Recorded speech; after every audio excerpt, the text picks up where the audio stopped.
पुण्यामध्ये 75 ठिकाणं आहेत. सिव्हिल डिफेन्स एरियामध्ये मॉकड्रिल केलं जाणार आहे.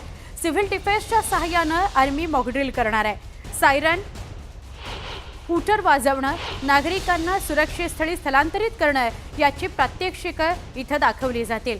डीजी सिव्हिल डिफेन्सच्या बैठकीनंतर जिल्हाधिकाऱ्यांना सूचना दिल्या गेलेल्या आहेत. या मॉकड्रिलची SOP कळवल्यानंतर सिव्हिल डिफेन्सच्या मदतीनं मॉकड्रिल केलं जाणार आहे. आमचे प्रतिनिधी वैभव सोनवणे यांच्याशी अधिक बोलूया. वैभव, मॉकड्रिलची तयारी वेगवेगळ्या शहरांमध्ये होताना आपण बघतोय. पुण्यामधून काय सांगाल अधिक? सुवर्णा, पुण्यात 75 ठिकाणं आहेत सिव्हिल डिफेन्स एरियाची जी आयडेंटिफाय करण्यात आलेली आहेत, जिथं आर्मीच्या किंवा डिफेन्सच्या एस्टॅब्लिशमेंट आहेत आणि नागरीकरण सुद्धा आहे. या ठिकाणी सिव्हिल डिफेन्स आणि आर्मी हे मॉकड्रिल करणार आहेत. या ठिकाणी सायरन वाजवायचे, हूटर वाजवायचे. हे यापूर्वी जेव्हा वाजवले गेले होते त्यानंतर दरम्यानच्या काळामध्ये ते पुन्हा कधीही वाजवले गेले नाहीत. त्यासाठी ते आता योग्य परिस्थितीमध्ये आहेत की नाही याची सुद्धा चाचणी केली जाईल. आणि या सगळ्यासाठी डीजी सिव्हिल डिफेन्स आहेत त्यांची मुंबईत 11 वाजता आता एक बैठक होते. या बैठकीमध्ये नेमकं कशा पद्धतीनं मॉकड्रिल कंडक्ट केलं जाईल, त्याचबरोबर जे बॅकआउट करायचे म्हणजे वीज जी घालवली जाणार आहे त्याच्यामध्ये कुठले एरिया वगळायचे आहेत. याचं कारण MIDC मध्ये वीज घालवणं हे परवडणारं नाही किंवा त्यांना आर्थिक नुकसान होऊ शकतं. त्यासाठी त्याबाबतचे निर्णय जे आहेत ते आता डीजी सिव्हिल डिफेन्सच्या बैठकीमध्ये होतील. आणि लाईट जी आहे ती लाईट शहरांमधली, नागरी वस्त्यांमधली घालवली जाऊ शकते. मात्र जे हूटर वाजवणं किंवा इव्हॅक्युएशन ज्याला आपण म्हणतो, नागरिकांना बाहेर काढणं आणि त्यांना स्थलांतरित करणं सुरक्षित स्थळी, या सगळ्याचे मॉकड्रिल्स जे आहेत ते 75 ठिकाणी जी सिव्हिल डिफेन्सची आयडेंटिफाय करण्यात आलेली आहेत त्या ठिकाणी केले जातील अशी माहिती मिळते. जिल्हाधिकारी हे त्याचे कंट्रोलर असतील आणि त्यानुसार उद्या ही सगळी ब्लॅकआउट आणि मॉकड्रिलची कारवाई जी आहे ती केली जाईल. नक्की. धन्यवाद वैभव, आपण सविस्तर माहिती दिलीत पुण्यातून त्याबद्दल.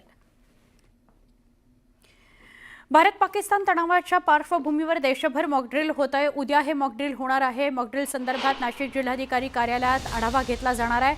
आपत्ती व्यवस्थापन विभाग प्रमुख अधिकारी आणि जिल्हाधिकारी यांच्यात या बैठकीतून तयारीचा आढावा घेतला जाणार आहे. मॉकड्रिल कुठे आणि केव्हा करायचं या संदर्भात विचार केला जाणार आहे. नाशिकमध्ये सुद्धा तयारी पूर्ण झालेली आहे. आज एक महत्त्वाची बैठक नाशिकमध्ये होईल आणि उद्या कुठे आणि कशा प्रकारे मॉकड्रिल घ्यायचं या संदर्भात चाचपणी केली जाईल. मॉकड्रिल याकरता की युद्धजन्य परिस्थिती झाली तर प्रत्येक राज्यात, प्रत्येक जिल्ह्यामध्ये नागरिकांनी कसं सतर्क राहायचं आहे, नागरिकांनी त्या क्षणी संसद विवेकबुद्धी वापरून कसं स्वतःला आणि आपल्या घरच्यांना, आपल्या आजूबाजूच्यांना वाचवायचं आहे, कसं सुरक्षित स्थळी जायचं आहे, जर ब्लॅकआउट झालं तर काय करायचं आहे, सायरन वाजला तर काय करायचं आहे, अशा प्रकारच्या सूचना या मॉकड्रिलच्या माध्यमातून, म्हणजे त्याला आपण एक सोपा शब्द वापरायचा तर रंगीत तालीम म्हणूया, तर या मॉकड्रिलच्या माध्यमातून सगळ्या नागरिकांना सूचना केल्या जाणार आहेत, प्रशिक्षण दिलं जाणार आहे. आमचे प्रतिनिधी लक्ष्मण घाटोळ यांच्याशी बोलूया.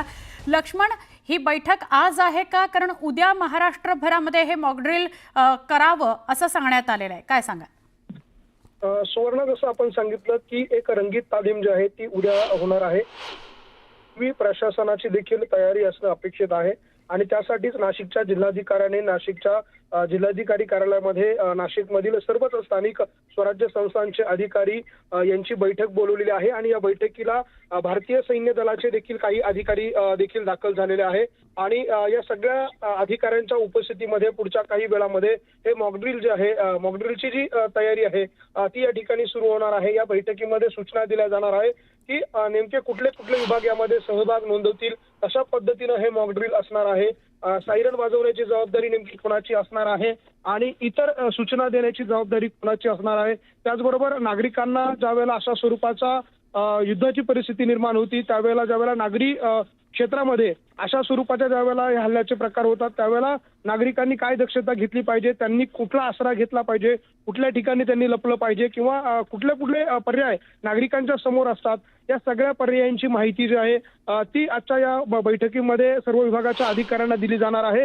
आणि त्यानंतर ते विभागाचे ते अधिकारी जे आहे त्यांच्या विभागामध्ये जाऊन या स्वरूपाची माहिती देतील. ज्यामध्ये नाशिक महानगरपालिका जर आपण बघितलं तर नाशिक महानगरपालिकेच्या सगळ्या विभागीय कार्यालय कार्यालयांच्या मार्फत या सूचना देण्याचा प्रयत्न असेल, पोलीस प्रशासनाचे अधिकारी असतील त्यांच्याकडनं पोलीस स्टेशनच्या वेगवेगळ्या विभागाच्या मार्फत माहिती देणं असेल, महसूल विभाग जे आहे त्यांच्या विभागाचे जे तलाठी असतील, सरकार असतील, तहसीलदार असतील त्यांच्या मार्फत जी ग्रामीण भागाची यंत्रणा आहे ती कार्यान्वित करणं असेल किंवा इतर ज्या शासकीय घटक आहे या सगळ्यांना सामावून घेणं, सर्वसामान्य नागरिकांपर्यंत या मॉकड्रिलची माहिती पोहोचवणं यासाठीची ही आत्ताची बैठक या ठिकाणी पार पडतीये. काही वेळापूर्वी सगळे अधिकारी या ठिकाणी पोहोचलेले आहे. अनेक काही अधिकारी जे आहे ते आता जिल्हाधिकारी कार्यालयामध्ये दाखल होत आहे आणि पुढच्या काही वेळामध्ये ही बैठक पार पडेल आणि या बैठकीला स्वतः जिल्हाधिकारी संबोधित करतील आणि ते या सगळ्याची माहिती देतील. ज्या गाईडलाईन केंद्र सरकारकडनं जिल्हा प्रशासनाला प्राप्त झालेला आहे त्या गाईडलाईनची माहिती जी आहे ते जिल्हाधिकारी या उपस्थित अधिकाऱ्यांना देतील आणि काही भारतीय सैन्य दलाचे अधिकारी जे आहेत ते देखील या ठिकाणी पोहोचलेले आहे.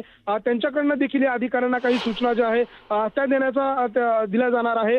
सैन्य दलाचे अधिकारी पहिल्यांदाच अशा पद्धतीनं जिल्हाधिकारी कार्यालयामध्ये होणाऱ्या बैठकीला येत आहे. जर देशावर कुठली मोठी आपत्ती ज्या वेळेला निर्माण होते त्याच वेळेला हे अधिकारी जे आहे ते अशा बैठकांना येत असताना आता देखील हे अधिकारी जे आहे ते नाशिकच्या जिल्हाधिकारी कार्यालयामध्ये दाखल झालेले आहे.